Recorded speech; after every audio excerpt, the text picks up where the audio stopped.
Hello hi friends, welcome our channel Vidya Saviruchi. ಇವತ್ತು ನಾವು ಉಸ್ತಿಕಾಯಿ ಸಾಂಬಾರನ್ನ ಯಾವ ರೀತಿ ನೋಡ್ಕೊಂಬರೋಣ ಬನ್ನಿ ಫ್ರೆಂಡ್ಸ್. ಇದನ್ನ ಒಂದು ಕಡೆ ಸೊಂಡೆಕಾಯಿ ಅಂತ ಕರೀತಾರೆ, ಒಂದು ಕಡೆ ಉಸ್ತಿಕಾಯಿ ಅಂತ ಕರೀತಾರೆ. ಇದು ಆರೋಗ್ಯಕ್ಕೆ ತುಂಬ ಒಳ್ಳೆಯದು. ವರ್ಷಕ್ಕೆ ಒಂದು ಟೈಮ್ ಆದರೂ ಇದು ತಿನ್ನಬೇಕು. ಈ ಉಸ್ತಿಕಾಯಿನ ನಾವು ಒಂದೊಂದು ಏಟ್ ಹಾಕಿ ಒಡೆದು ಇಟ್ಕೋಬೇಕು. ಇದು ನೀಟಾಗಿ ನೀರಲ್ಲಿ ವಾಶ್ ಮಾಡಿ ಇಟ್ಕೋಬೇಕು ಫ್ರೆಂಡ್ಸ್. ತುಂಬ ಚೆನ್ನಾಗಿರುತ್ತೆ ಸಾಂಬಾರು, ಇದು ತುಂಬ ಟೇಸ್ಟಿಯಾಗಿ ಬರುತ್ತೆ. ಹಾಗೆ ನಾವು ಒಂದು ಪಾತ್ರೆಯಲ್ಲಿ ನೀರು ಕಾಸಕ್ಕೆ ಇಟ್ಟಿದ್ದೀವಿ. ನಮಗೆ ಎಷ್ಟು ಸಾಂಬಾರು ಬೇಕೋ ಅಷ್ಟು. ಇದಕ್ಕೆ ಬೇಳೆ ತೊಳೆದುಬಿಟ್ಟು ನಾವು ಇಟ್ಕೊಂಡಿರ್ತೀವಿ. ನಾವು ಬೇಳೆ ತೊಳೆದಿರೋ ನೀರನ್ನು ನಾವು ಯಾವಾಗಲೂ ವೇಸ್ಟ್ ಮಾಡಲ್ಲ, ಗಿಡಗಳಿಗೆ ಹಾಕ್ತೀವಿ. ನೋಡಿರಿ, ಇದಕ್ಕೆ ಬೇಕಾಗಿರುವ ತರಕಾರಿಗಳಂದರೆ ಮೂಲಂಗಿ, ಬದನೆಕಾಯಿ, ಆಲೂಗಡ್ಡೆ. ನಿಮ್ಮ ಮನೇಲಿ ಯಾವ ತರಕಾರಿ ಇರುತ್ತೋ ಅದನ್ನೇ ಉಪಯೋಗಿಸ್ಕೋಬೋದು. ಬೀನ್ಸು, ಉಸ್ತಿಕಾಯಿ, ಸ್ವಲ್ಪ ಹುಣಸೆಹಣ್ಣು. ನಾವು ಬೇಳೆ ಸ್ವಲ್ಪ ಬೆಂದ ತಕ್ಷಣ ಉಸ್ತಿಕಾಯಿ, ಹಾಗೆ ಬದನೆಕಾಯಿ, ಆಲೂಗಡ್ಡೆ, ಮೂಲಂಗಿ ಎಲ್ಲ ಹಾಕಿ ಚೆನ್ನಾಗಿ ಬೇಯಿಸೋಕೆ ಇಟ್ಟಿರ್ತೀವಿ ಫ್ರೆಂಡ್ಸ್. ಇದು ಚೆನ್ನಾಗಿ ಬೆಂದ ಮೇಲೆ ನಾವು ಇದು ಚೆನ್ನಾಗಿ ಬೇಯಬೇಕು. ಬೇಳೆಗಳೆಲ್ಲ ಚೆನ್ನಾಗಿ ಬೆಂದ ಮೇಲೆ ನಾವು ಇದಕ್ಕೆ ಬೇಕಾಗಿರೋ ಇಂಗ್ರೀಡಿಯೆಂಟ್ಸ್ಗಳನ್ನ ಹಾಕ್ತಾ ಇರ್ತೀವಿ. ನೋಡಿ ಎಷ್ಟು ಚೆನ್ನಾಗಿ ಕುದಿ ಬರಬೇಕು. ಚೆನ್ನಾಗಿ ಕುದಿ ಬಂದಮೇಲೆ ಇದನ್ನು ಸಾಮಗ್ರಿಗಳನ್ನ ಹಾಕಬೇಕು. ಯಾರೆಲ್ಲ ಹೊಸ್ದಾಗಿ ನೋಡ್ತಿದ್ದೀರಾ ನಮ್ಮ ಚಾನಲ್ಗೆ ದಯವಿಟ್ಟು ಸಬ್ಸ್ಕ್ರೈಬ್ ಮಾಡಿ, ಲೈಕ್ ಮಾಡಿ, ಶೇರ್ ಮಾಡಿ ಫ್ರೆಂಡ್ಸ್.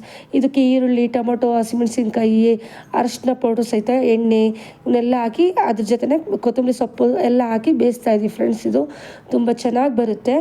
ಇವೆಲ್ಲ ಬೆಂದಮೇಲೆ ಸ್ವಲ್ಪ ಹುಣಸೆಹಣ್ಣಿನ ರಸ, ಅಚ್ಚ ಖಾರದ ಪುಡಿ, ಸಾಂಬಾರು ಪೌಡ್ರು, ನಮಗೆ ಎಷ್ಟು ಖಾರ ಬೇಕೋ ಅಷ್ಟು ಖಾರದ ಪುಡಿ ತೊಗೊಂಡಿದ್ದೀವಿ. ನಮಗೆ 2 ಸ್ಪೂನ್ ಸಾಂಬಾರು ಪೌಡ್ರ್ ಹಾಕ್ತಾಯಿದ್ದೀವಿ. ನೋಡಿರಿ, ಈ ಕುದಿ ಬಂದಿದೆ ನಮ್ಮ ಸಾರು.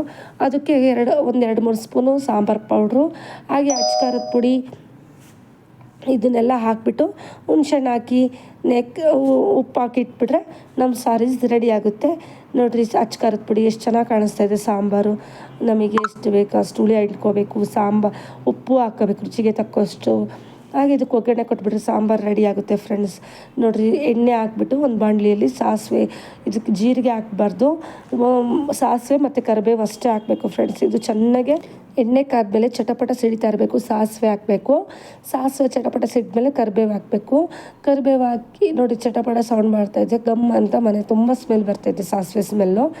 ನೋಡಿರಿ, ಕರಿಬೇವು ಒಂದು ಹಿಡಿ ಕರಿಬೇವು ಹಾಕ್ತಾಯಿದ್ದೀವಿ. ಅದನ್ನು ತೊಳೆದ್ಬಿಟ್ಟು ಕರಿಬೇವು ಹಾಕಿದರೆ ಒಗ್ಗರಣೆ ರೆಡಿ ಆಗುತ್ತೆ. ಇದಕ್ಕೆ ಒಗ್ಗರಣೆ ಕೊಟ್ಬಿಟ್ರೆ ಸಾಂಬಾರಿಗೆ ರೆಡಿ ಆಗುತ್ತೆ. ನೋಡಿರಿ, ಇವತ್ತು ನಮ್ಮ ಮೆನು ದೋಸೆ ಹಾಗೆ ಉಸ್ತಿಕಾಯಿ ಸಾಂಬಾರು ಸೂಪರ್ ಆಗಿದೆ ಫ್ರೆಂಡ್ಸ್. ನೋಡಿರಿ, ಇದು ಉಸ್ತಿಕಾಯಿ ಅನ್ನೋದು ತುಂಬ ಆರೋಗ್ಯಕ್ಕೆ ಒಳ್ಳೆಯದು. ಹಾಗೆ ಶುಗರ್ ಪೇಷಂಟವರು ತುಂಬಾ ತಿಂದ್ರೂ ತುಂಬ ಒಳ್ಳೆಯದಿದು.